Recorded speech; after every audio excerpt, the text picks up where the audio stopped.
तनिको ना बुझाला। चल जलवा चढ़ावे राजा ओ होला नु भीड़ बड़ी ज्यादा। काहे दिन धरे लए सैया हमरा तनिको ना अब बुझाला। नया कावर काहे नाल आइला हमरा बहठावा चलैला। आज ले नए को बार ले गइला पूछला पचट कन चलैला।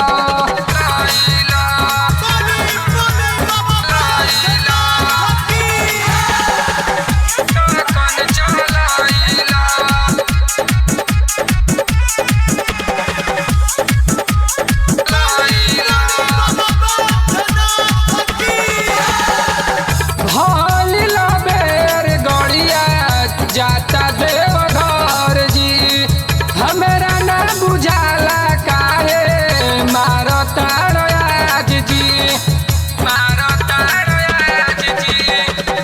भइल बेर गड़िया जाता देवघर जी हमरा ना बुझाला काहे मारता आज जी। आज ले नए को बारल गइला पूछला पहाठावा चलैला। तनिको ना हमरा पे मोहइला पूछला पचट कन चलैला। पूछला पचट कन चलैला। पूछला पचट कन चलैला। पिया राजू बाबू चली बाबा धाम जी देवर रंजीत के बड़ुए नुआस जी बड़ुए नुआस जी। पिया राजू बाबू चली बाबा धाम जी देवर रंजीत के बड़ुए नुआस जी। देवरू जी काहे ना समझाइनी पूछला पहाठावा चलैनी। आज ले नए को बार ले गइला पूछला पचट कन चलैला। चल जलवा चढ़ावे राजा ओ होला नु भीड़ बड़ी ज्यादा।